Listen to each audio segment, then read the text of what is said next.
tatawid ako ng border ngayon. Hindi pwedeng hindi ako tatawid ng border today. Ako today, yes, negative 3 minutes. So tumakbo ako ng 1,181 this day. Today, tonight. Hanggang makarating dito sa Nipawa, Manitoba.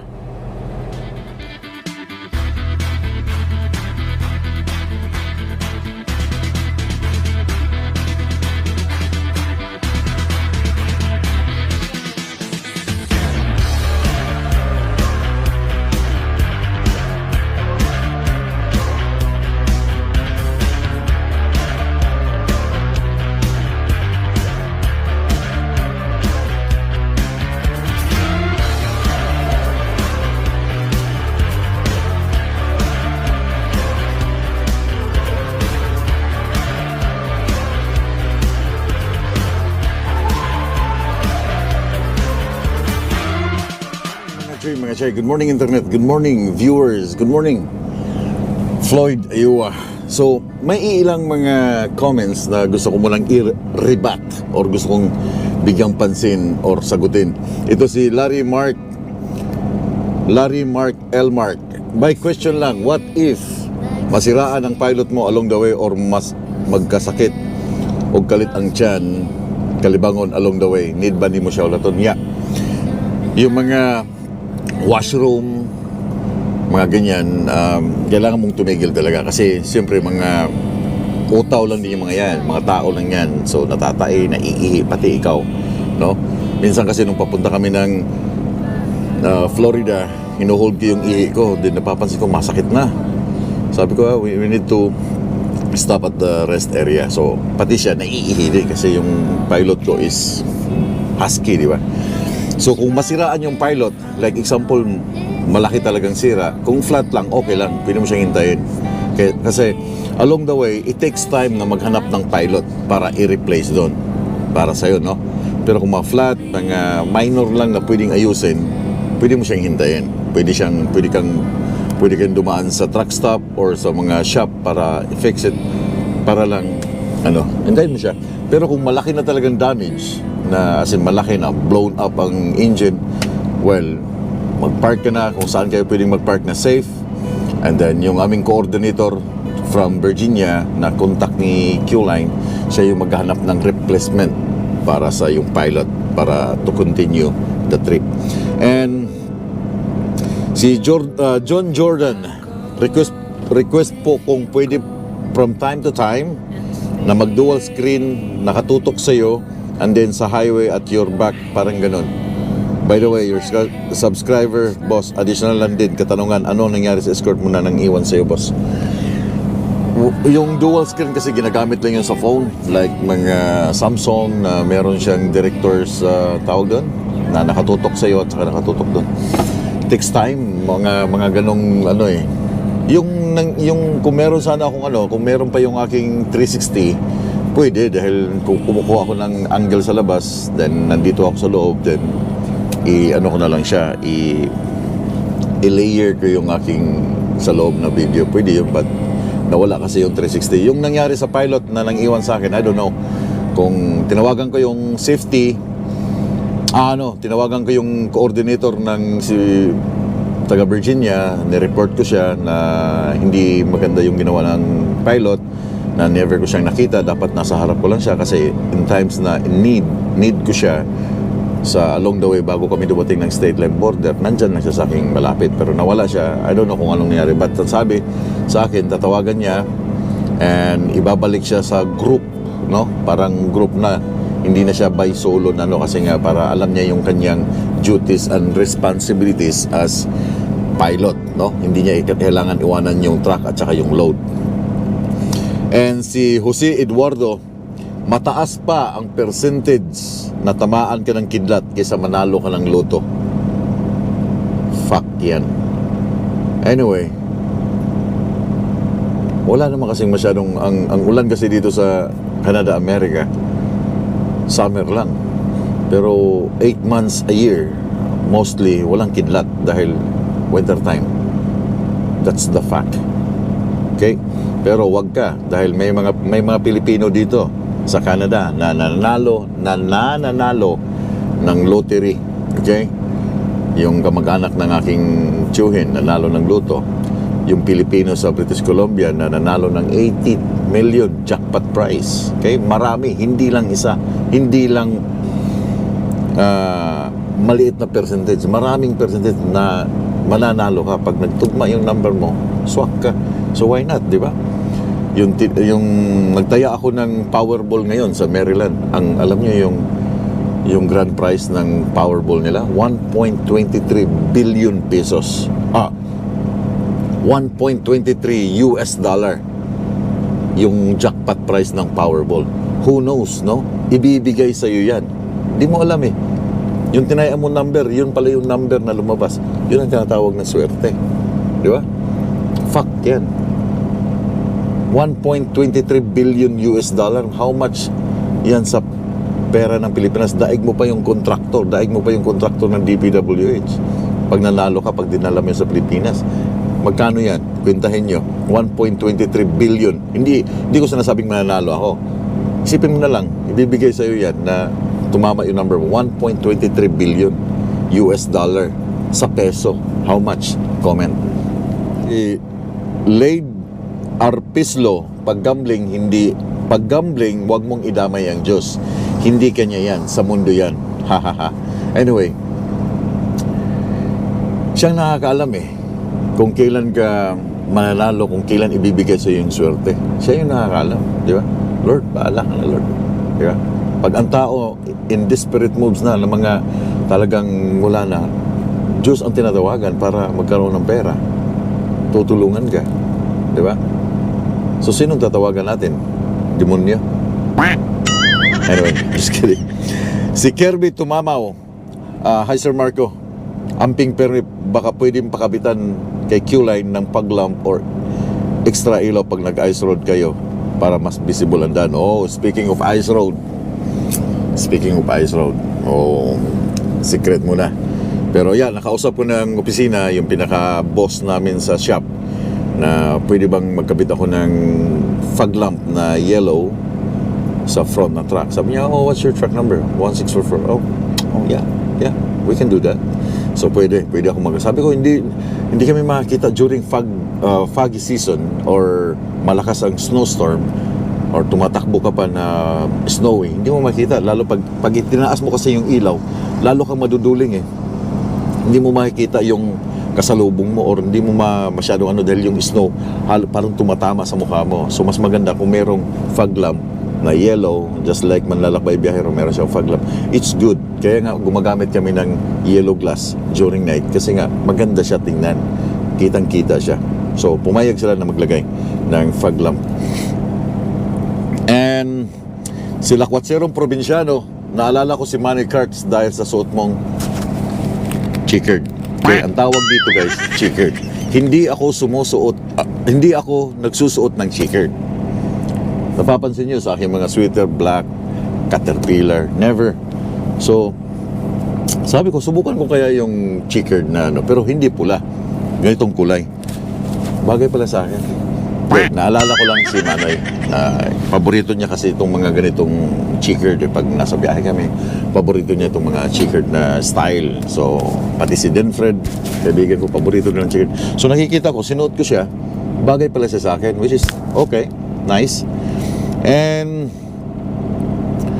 Romel Subida, Marco, nakakahilo ang camera mo pag nasa ulo mo nakalagay. Anyway guys, pag naglalagay kasi kami ng camera sa ulo, again, ito yung tinatawag na head strap, okay? Kaya ina-adjust ko ngayon yung frame per second niya, FPS niya sa 60 para pag once gumalaw yung ulo ko, hindi siya nakakahilo. Okay? Pero pag nasanay ka na, kasi nga pag nagda-drive kami na may ginagawa kami, mahirap naman yung nagsisecure kami ng load na hawak-hawak namin lagi itong stick, no? Na ganyan ka palagi, di ba? Eh guys, ito securement, hindi mo magagawa yung mga dapat mong gawin na securement pag lagi kang may hawak. Kaya may mga tinatawag na head strap, okay? Pag hindi ka nasanay dito sa head strap na tumanood, nakakahilo talaga siya. Pero once minimize ko yung paggalaw ng ulo na mabilisan para Kahit ako pero sa 60 frame per second, I think hindi na siya masakit sa mata. Let me know sa comment kasi kayo ng mga regular viewers, nanonood kayo, masakit pa ba siya sa mata? Masakit pa ba siya sa ulo na pag gumagalaw yung ulo na mayroong camera, no? So, kadalasan nilalagay namin pag snowstorm or may ginagawa kami, nilalagay namin yan sa ulo. Hindi pwedeng hindi Kasi dito, marami kang view, para kang ikaw yung simulator 'Di ba? Para kang simulator na naglalaro ng PlayStation na parang ikaw yung nagda-drive. Yun ang purpose niya at saka yung tawag dito, pag may mga securement, mas madali namin gawin. Nakikita ninyo kung ano yung mga ginagawa namin through sa head strap. Panapos sa mga questions at saka sa mga sinasagot ko ngayon, galing kay Stephen Rumalay. By Marco, you are heading home to the snowy winter in Canada from the sunny home of Everglades of Florida. Amping perme og ayo-ayo. Kung wa ka makauban sa ice road trip this season, pero kami imong gidala to the 4 different kinds of American weather season this year. Your journey is awesome with guts. You are really a tough nut to crack, man. That is how ex-military are born. Daghang kayong salamat ba. Pag-amping Stephen Rumalay, daghang kayong salamat sa mga comments na nababasa ko lahat. Okay, bigyan niyo muna ako ng time, matapos ko lang to lahat ng aking unloading and then babasahin ko and then sasagutin ko lahat ng inyong mga questions sa abot ng aking mga kaya. Tapusin ko lang ang pre-trip ko and then let's go back sa big highway pabalik ng Canada. I found myself in times of troubles. Mother Mary comes to me, speaking words of wisdom. Let it be, let it be, let it be, let it be, let it be. Pues, ang ganda ng weather today. Not so cold. Plus 2 lang yata.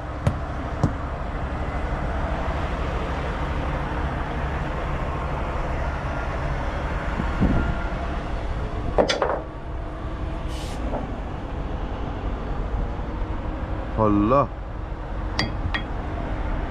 Ngayon ko lang napansin na kulang pala to. I don't know.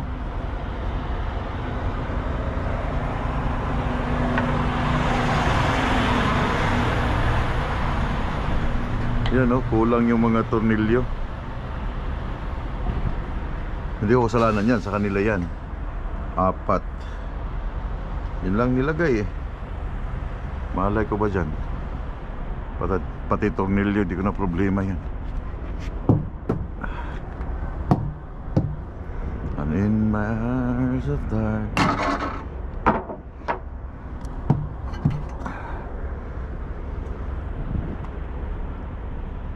bunti, hindi kinakaw yung flag.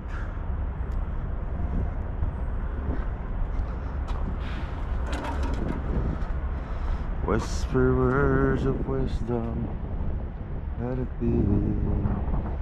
Baka may umakyat na tao, let it be, let it be. Ganon din dito, 4 lang din yung bolt na nilagay. That's weird.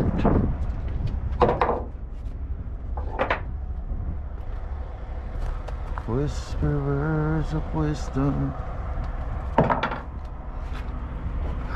Kita nyo? Pag ganitong load na walang mga gulong, yung bakal na intact sa kahoy, hindi nag-a-adjust yung chain.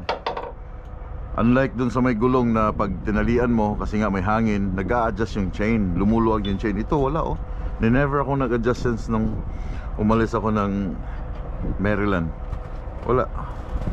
Yan kagandahan, basta walang hangin, compact, linis na aking trailer. Pagpasok nito sa Canada, yun ang istorya. Pag bumalik na ng Canada, yun na yun.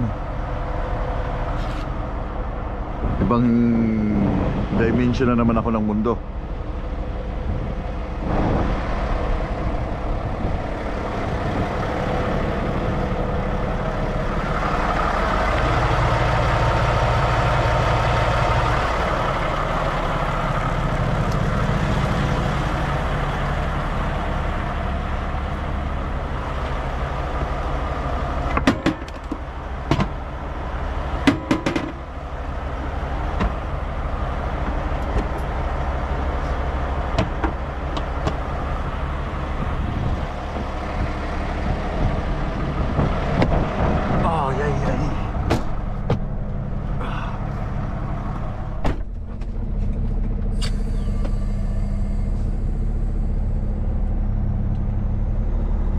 Woo guys, let's go.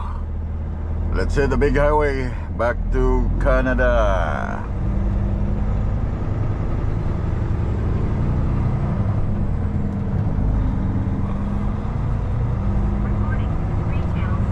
Right on, recording.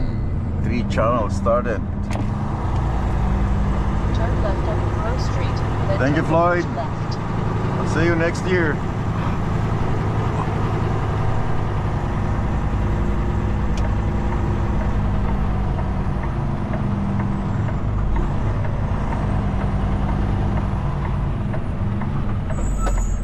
This year.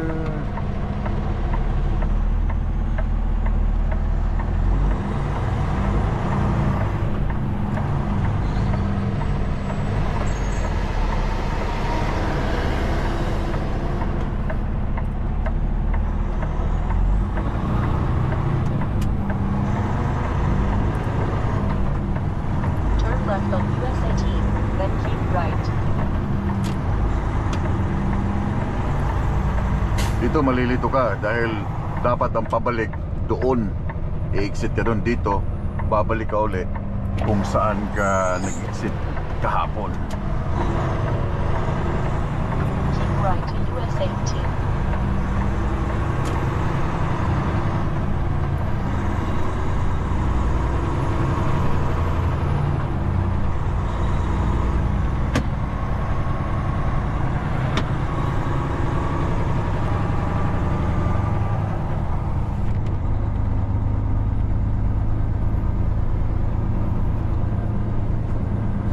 Ay.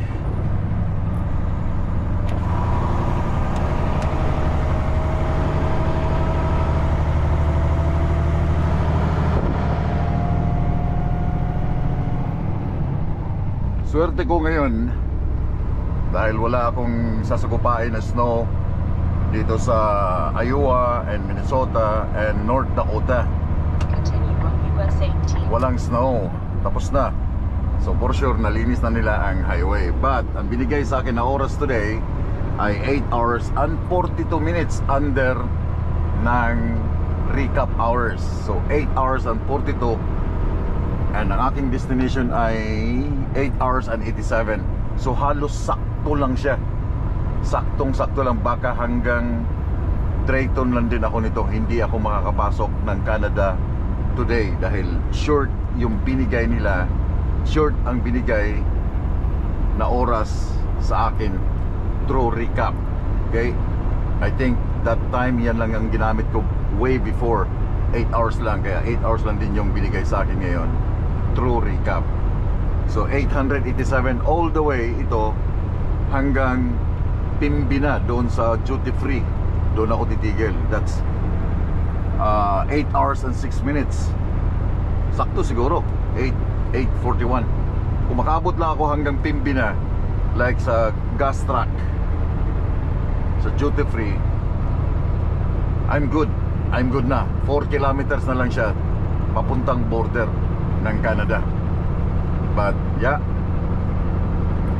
sana maganda ang weather today. Walang aberya para hindi ako ma-short ng aking oras pagpasok sa Canada today. I'll see you guys on Minnesota, Minneapolis.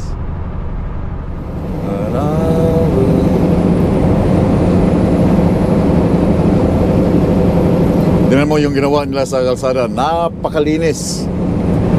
The best. Nilagyan nila to ng ng de-icer ang highway. Meron silang liquid na nilalagay dito para hindi magkaroon ng compact ice. Kita nyo, walang compact ice sa gilid, di ba? Oh, I mean sa gitna. Parang walang nangyari.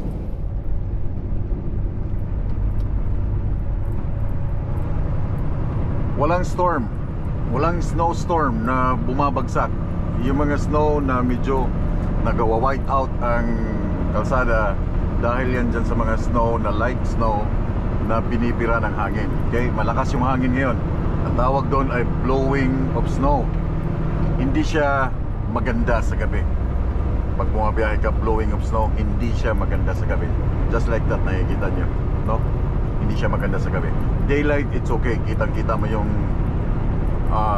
pintura sa highway, okay lang siya. Pero sa gabi, hindi siya maganda sa gabi. Now, during snowstorm, mga choy, during snowstorm, may mga nagda-drive ng truck like hindi nag-check ng kanilang mga weather, kung ano yung weather sa mga dadaanan nilang kalsada. Okay? Yung weather along the way, itong snowstorm ba, saan ang trajectory ng snowstorm? Example lang, snowstorm, no? Saan ang trajectory ng snowstorm? Saan tatama yung snowstorm? Doon ba doon sa dadaanan mo? Kung hindi mo chine-check yung weather channel or mga apps na makikita mo yung radar na kung saan ang trajectory ng storm, mabibigla ka pag along the way. Mabibigla ka. Wow, grabing storm dito. Wow, grabe ang snow dito. Hindi ka nag-check eh. Pero kung nag-check ka ng nag-check ka ng weather, tinignan mo yung radar, nasaan ang trajectory ng storm, huwag ka nang bumiyahe. Kung alam mong malakas talaga yung storm, huwag ka nang bumiyahe. Huwag mo nang ipilit na makakalapit ka, or huwag mo nang ipilit na sagupain mo yung storm. Walang magaling na lalaki dyan, mga choy. Wala. Snowstorm, blizzard, walang magaling na driver dyan. Mawawalan ka ng visual mo sa highway. Ngayon, kung kita mo natatamaan yung highway ng storm, na-check mo, tumigil ka na. Huwag kang magbabaka sakali. Huwag mong i-gamble yung safety mo. Kasi yung pera, nandyan lang yan. Mamatay ka na, okay? Nandyan pa yung pera, paikot-ikot lang yung pera. Pero yung safety mo, huwag mo siyang i-gamble. Okay? Nandyan lang yung pera eh. Once ma-accidente ka, tatanungin ka ng officer, kita mo palang storm, okay? Ba't ka pa tumakbo? Ikaw yung nakakakita, ikaw yung nasa highway, hindi yung opisina eh. Hindi ka bibigyan ng recognition ng opisina mo once na nilagpasan mo yung storm, yung mata ng storm, dinaanan mo, nakalagpas ka, you made it. Hindi ka bibigyan ng recognition no na the best driver ka dahil nalagpasan mo yung storm. No. Ikaw at ikaw pa rin ang sisihin yan once na ma-accidente ka. Just like this one. Ito ay whiteout. Ang tawag dyan, whiteout. Okay? Lumilipad yung mga powdery na snow. Whiteout. Pag nadaanan ng masasakyan, nagiging whiteout siya. Now, yung paggamit ng hazard, or di naman hazard ang tawag dyan, yung paggamit ng emergency 4-way flasher ay pwede mong gamitin during foggy, slow moving, or kung anong meron sa nan. But hindi ka pwedeng magstay ng emergency flasher na yan or 4-way flasher na yan all the way. Mag-flasher ka lang ng konting seconds, like 1 minute, seconds, 30 seconds, just to inform dun sa likod na, hey, I'm slow moving. Okay? Hey, I'm slow moving. So at least alam lang nasa likod na slow moving ka, or there's something wrong ahead. Pero hindi mo siya pwedeng gamitin all the way na naka-emergency flasher ka. No. During snowstorm, during sa snowstorm, malakas yung storm, lalo na yung mga small cars, napaka-vulnerable nila during sa snowstorm. Napaka-light niyan, napakagaan. Once na nakaapak ng compact ice yan, spin, ikot. Okay? Pag hindi ninyo kaya ang harsh weather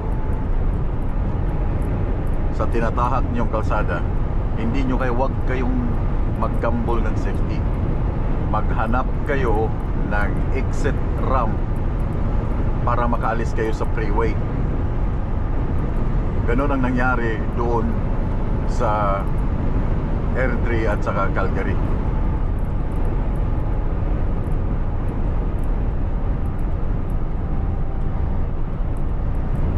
nag-stampede lahat ang mga truck, nag-stampede ang mga sasakyan, small, big trucks, nag-stampede lahat. Dahil nga hindi sila nag-check ng kanilang weather na doon tatama yung storm. Merong malaking storm na dadaanan nila kung saan man sila pupunta. Di ba kita nyo ang dami? Kaya pag nakita niyo sa radar ng inyong cellphone na ito malaki dito, then stop. There's another day tomorrow mga choy. Meron pang bukas, saglit lang naman yung storm. Dadaan lang yan for a couple of hours, 3 hours, 4 hours. Kasi binibira siya ng hangin, tinutulak siya ng hangin. Hindi yan nag-i-stagnant dyan sa isang city na doon ibubuhos lahat. Saglit lang yan, lilipas lang yan. Why not? Kung magpahinga ka, why not? Kung matulog ka, hintayin mong malinis yung kalsada bago ka titira ulit. Hindi yung titirahin mo kahit pangit ng kalsada, lakas na ng snow, titirahin mo pa. Kaya doon nagkakarambula. Isang pagkakamali lang ng isang truck driver or sa mga four-wheeler, isang pagkakamali lang during sa storm, nag-spin out ka dyan, nag-spin ka dyan, nag-360 ka dyan sa gitna, nasa gitna ka, binangga ka ngayon, kumpul-kumpul na yan, stampede ka na, stampede na kayo, bangga, bangga, bangga. Diba? Check your radar. Check ninyo ang inyong weather radar. Tingnan ninyo nasaan ang storm. Hindi lang i-check nyo yung negative 19 ngayon, positive 19 ngayon, may snow 20%. Hindi lang yun ang i-check ninyo. I-check ninyo yung i-check ninyo yung radar. Gaano kalaki, hanggang anong oras ang storm. Saan siya tatama? Saan ang trajectory ng storm? Yun ang kadalasang naging problema sa I-80. Ang daming banggaan sa I-80 dahil alam nilang malakas na ang tama ng storm. Tuloy-tuloy pa rin, matuling pa rin ang takbo. Di ba? Maging aware ba? Maging aware kayo sa highway. Kasi yung highway na hindi naman heated yan eh. Pag once na, lalo ng Canada, worst yung highway sa Canada na walang naglilinis na mga plow truck dyan sa highway during storm. Wala naglilinis dyan. Hinahayaan nila yung kumapal ang snow sa highway during storm. The next day pa yan sila maglilinis. Sa gabi, lalo sa gabi, tatama ang storm sa gabi. Wala maglilinis din sa Trans-Canada 1. Walang magpapakahero dyan. Baka isa din sila sa mahulog. Nililinis nila yan, kinabukasan na. Ang dami nang nahulog ng mga sasakyan. So kung chinek mo, huwag ka nang tumakbo. Stay put. Again, yung pera, nandyan lang yung pera guys. Hindi nawawala yung pera. Paikot-ikot lang yan sa bangko yung pera. Hinawakan ng ibang tao, ibibili. Yung may-ari, bibili sa'yo ng fuel. Ikot-ikot lang ang pera. Pero yung safety mo, safety ng pamilya mo, lalo pagkasama yung pamilya mo, unahin mo muna. Kasi minsan lang yung buhay, isang buhay lang. Swerte ka na kung maka-take two ka. Eh kung napurukan ka, nag-360 ka, pinangga ka ngayon, hindi nakita ng driver, pinangga ka ngayon, tapos wala nang take two. Nanganib, parang hindi ako makapasok ng Canada today. 2 hours and 53 minutes destination. Oh no, I mean time to destination is 2 hours and 18.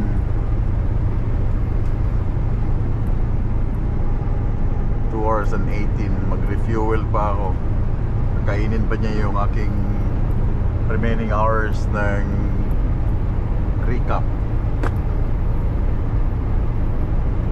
Delikado. 2 hours and 9 minutes na lang ako eh.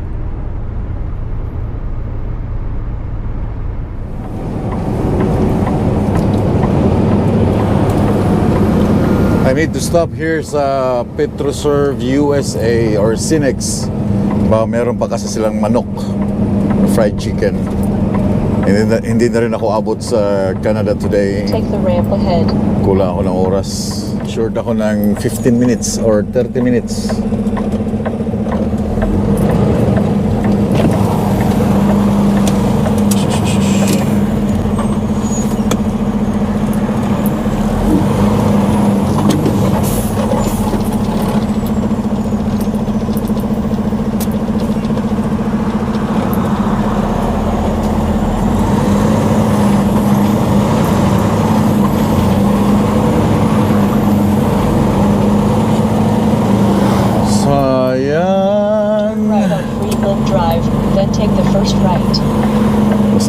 chicken nila dito mga choy. Nakita nyo na to kung kumain kami ni Manoy. Yung fried chicken nila dyan. Pwede mo siyang papakin kahit walang rice.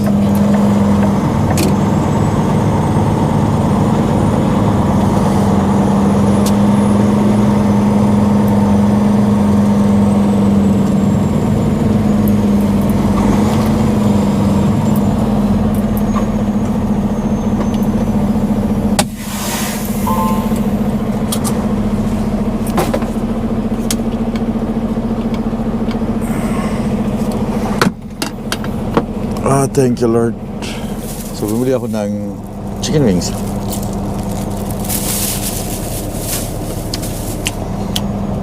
Tumaya ako ng Powerball dito sa Amerika. Tumaya ako sa Maryland.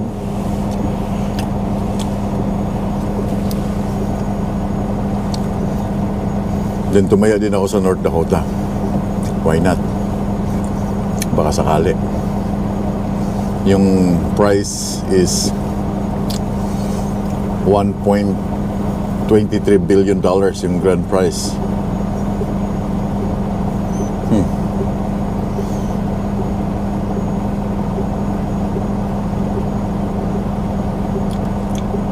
Baka matsambahan. You have 3 hours and 7 minutes of remaining drive time. Sa Canada side, meron akong 3 hours na driving hours. So pag dumating ako ng Canada side, nagawan ko ng paraan para magdagdag yung aking oras. Yun ang tinatawag na sikretong malupit or yung mga... So meron akong 3 hours and 7 minutes. So makakatawid ako ng border ngayon.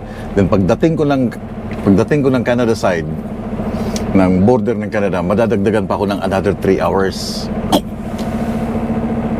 So 5 minutes. Tapusin ko lang tong break na 5 minutes para sakto talaga. So nagawan ko na siya ng focus ba. Okay. So meron akong 3 hours and 27 minutes sa aking oras ngayon. Tawid ako ng border ngayon. Hindi pwedeng hindi ako tatawid ng border today. Stop over dito sa Loves ng Drayton. This is 30 kilometers to border. Para lang mag-refuel ako kasi kanina malakas yung hangin kanina. So the more na malakas ang hangin, the more na pinipilit mo siyang umarangkada sa speed, mag-speed up ka para makuha mo yung momentum mo, the more na kumakain siya ng fuel. So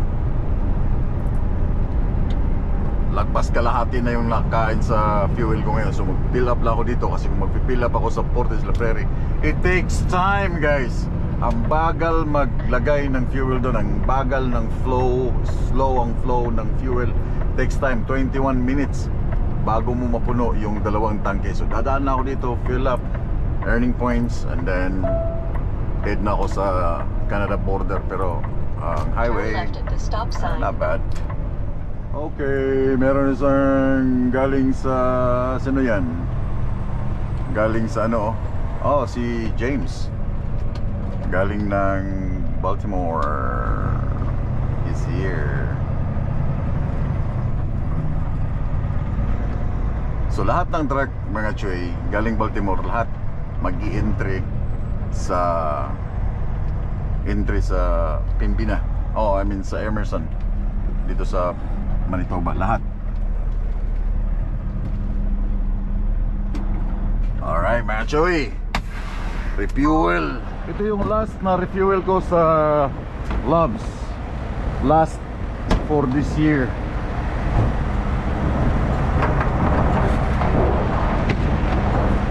It's cold.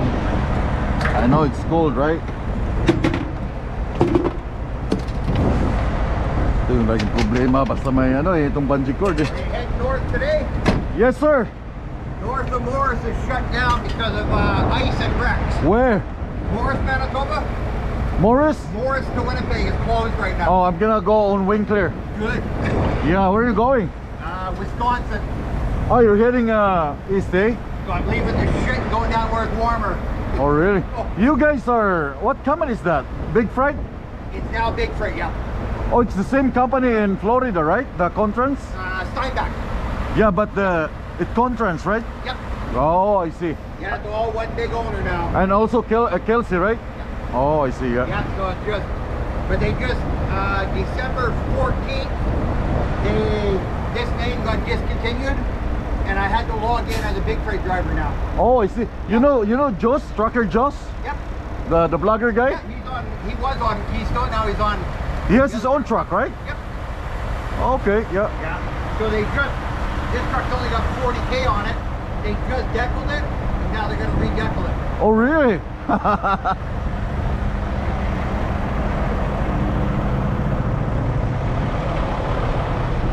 Yeah, Keystone Western.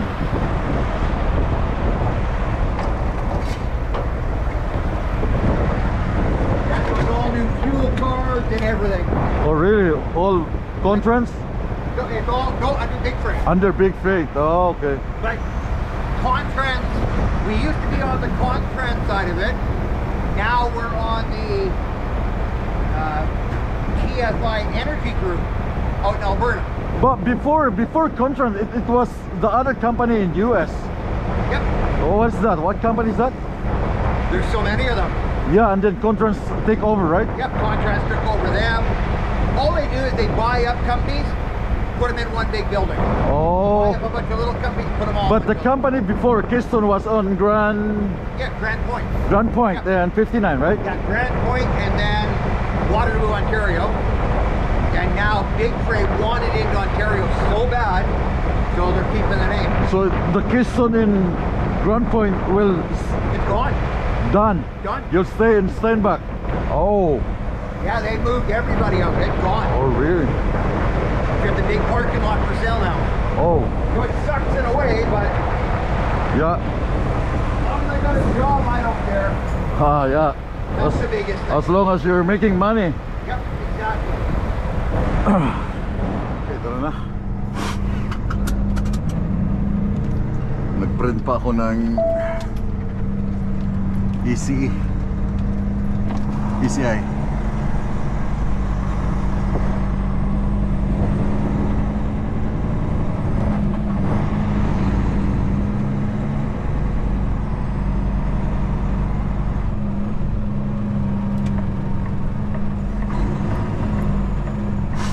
Dito madulas ng konti to.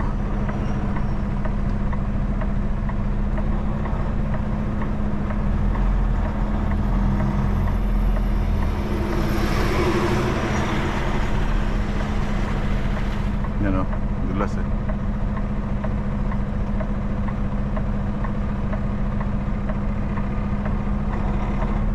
Yung pagliko mo dito.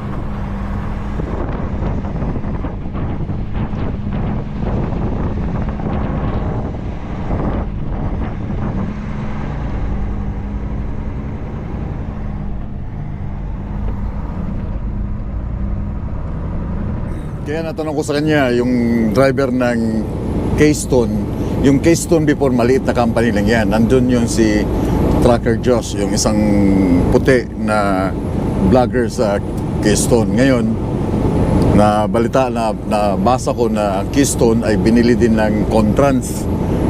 And then nandoon na sila sa Big Freight. Yung Big Freight company, dati yung mga kulay ng mga truck nila is black, no? Pinapalitan na ngayon ng mga puti. Kaya may mga, pero pangalan pa rin nila, Big Freight, Kelsey. Pero ang logo nila, parang style Q-line na rin na may blue na ganyan, rebete. So malaki yung Contrans na company. Contrans Flatbed Group, USA. Meron silang Ontario, Quebec, buong Canada, TFI Logistic. Pati sa Florida, meron din. Maraming brands yung Contrans. Binibili nila yung mga small company din para makuha nila yung, siguro makuha nila lahat ang buong load, no? Kaya pati dito sa Canada, nakuha nilang Big Freight, nakuha nilang Kelsey, Keystone, yung mga player ng flatbed. Ang Q-Line din, nabili din to ng ETS company dyan sa may taga St. Cloud. Taga St. Cloud ang nakabili. So I think half siguro ng share ng Q-Line na nakuha. So yung mga American company pumapasok sa Canada, parang ano ba? Parang Amerikano ka, hindi ka makabili ng property sa Pilipinas kung hindi ka mag-aasawa ng Pilipina, di ba? Kung American citizen ka. Hindi ka makakabili ng property sa Pilipinas kung walang asawa kang Pilipina. So para makabili ka, mag-aasawa ka ng Pilipina. So ganun ang ginagawa nila. Yung mga American company, pasok sa Canada, hindi naman sila pwedeng kumuha ng contract within Canada kung wala silang company within Canada. So kinukuha nila yung mga major player na mga flat deck para makuha nila yung load. Para isahan na ba? Isang group na. Maano din, ma-wise din, okay din yung ginagawa nila. Kaya dami nila ngayon, Contrans, halos Contrans eh. HTI, TFI, Kelsey, Big Freight, Keystone. Sa makikita mo yung logo nila, under ng Contrans yan. Welcome back guys! Welcome back sa Canada, Manitoba. Woo! Grabe. Anyway, welcome back. Welcome back sa Canada. Turn left on Highway 29. Kulat oy. Papa ko na humandere.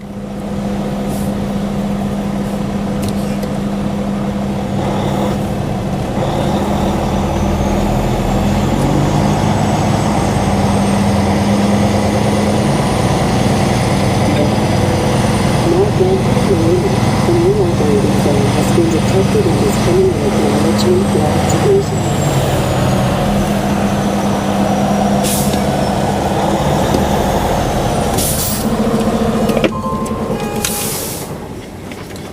Good evening, officer. How are you today? I can't complain. Yourself? That's a little chilly, Yeah. but it is what it is. Yeah. How long were you gone for? Since Wednesday last week, Where did you pick up from? I picked up this beautiful thing from Port of Baltimore, Maryland. Is it brand new? I think so. Yeah, it's brand new. Anything for yourself? Any shopping, duty free? Carton of cigarette and a liter of Hennessy. Anything for anybody else? No, no. Have a good weekend. You too. Merry Christmas. You too.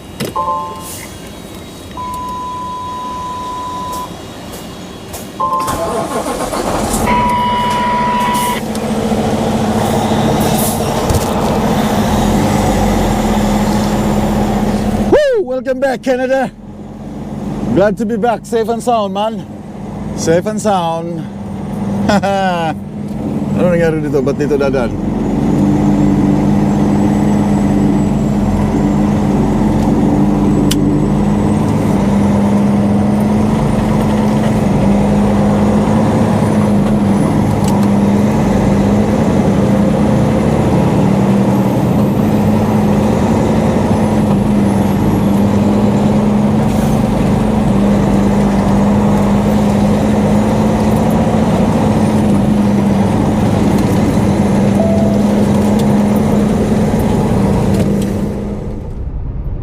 Nagpupumilit na mga mag-overtake, mga taga-high life siguro to, malilate na sa trabaho nila.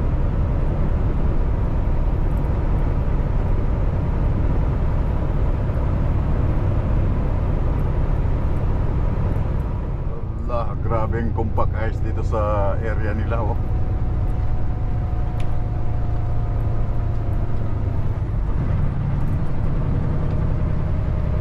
Oh lala.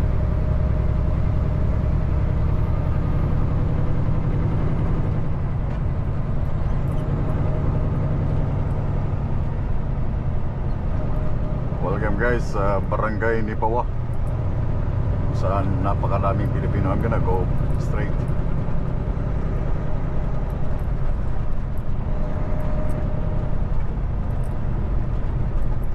chance na tumigil dahil mag-i-slide lang siya eh.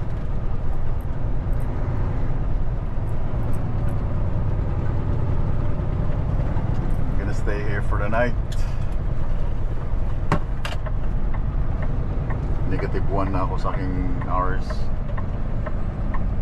Woo! Dating din. I don't know if may parking pa dito.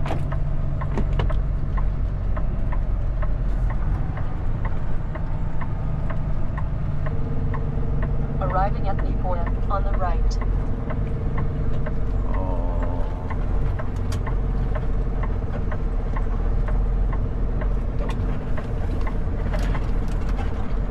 May truck nakapark dito.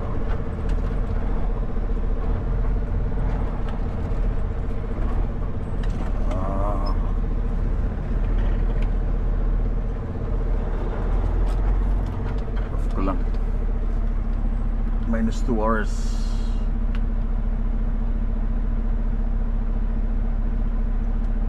Okay.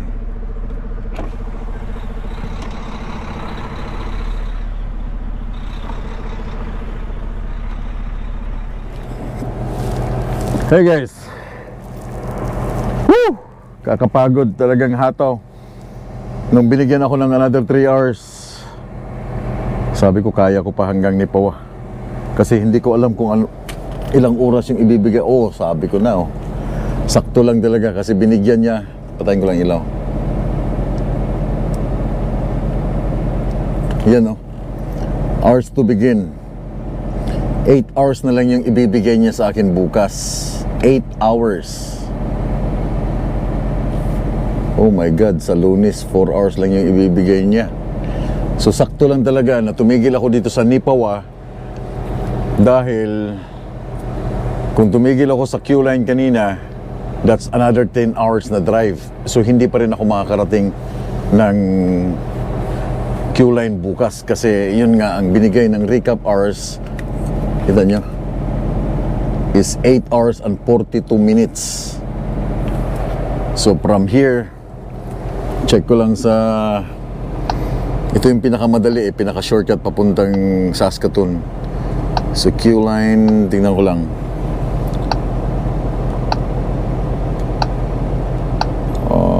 Q-line, there you go, Q-line Saskatoon.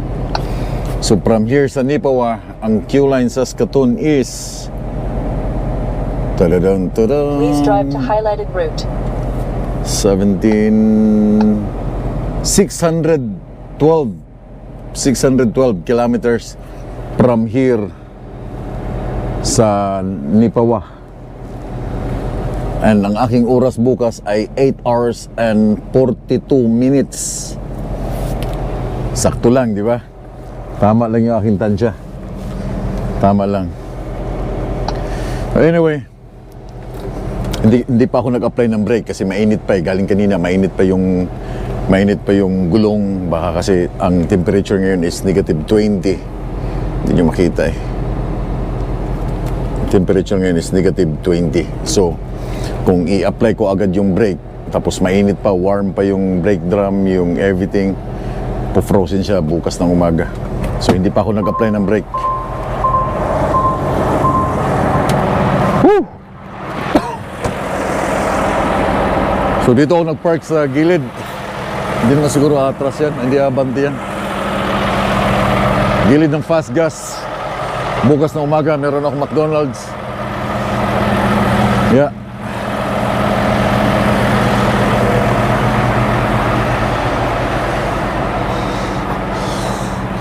Kakapagod mga choy.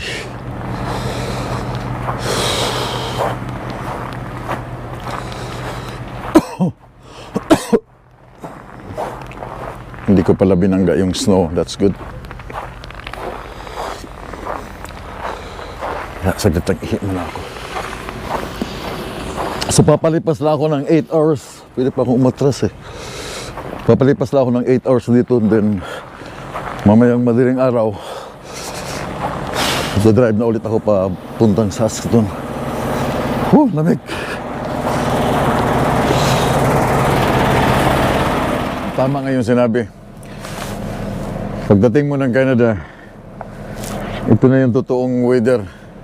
Negative 20. Pero napakaganda ng weather somewhere sa Florida. Sakit na aking likod.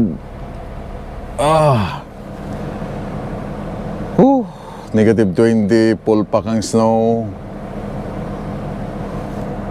Ito yung totoong Canada. But anyway, daghang salamat sa mga nakaabot dito sa almost end ng video. Daghang salamat. Christmas is almost there. But yeah, for sure 100% makakauwi ako sa Christmas kasama ng aking pamilya. Kasi 6 hours na lang from here. Bukas sa Saskatoon na ako bukas. Bukas ng hapon or bagong maggabi. Nasa Saskatoon ako. Then Monday morning, tatanggalin na itong aking load. I hope na hindi na ako bibigyan dahil sa Monday, 4 hours lang yung ibibigay sa akin. So hindi pa rin ako makakauwi ng Monday. Hindi pa rin kasi 4 hours, hindi abot. 9 hours from Saskatoon to Winnipeg, that's 9 hours. 9 hours or almost 10 hours, depende sa highway. So hindi pa rin ako makakauwi sa Monday evening. Tuesday ng tanghali for sure. Kasi magre-recycle na naman yung aking oras ng Tuesday. But at least, nandito na ako sa loob ng Canada. Wala sa Amerika. So kung darating man lang may bagyo man, at least nandito na ako. Bago mag-Christmas, for sure, bago mag-Christmas, makakauwi ako sa aking pamilya. So daghang salamat, bibitawan ko na kayo. Advance Merry Christmas sa inyong lahat. Pag-amping mong tanan sa inyong pang-adlaw-adlaw nga panginabuhi. Amping, good night, keep safe, and we'll keep on trucking. Amping mo.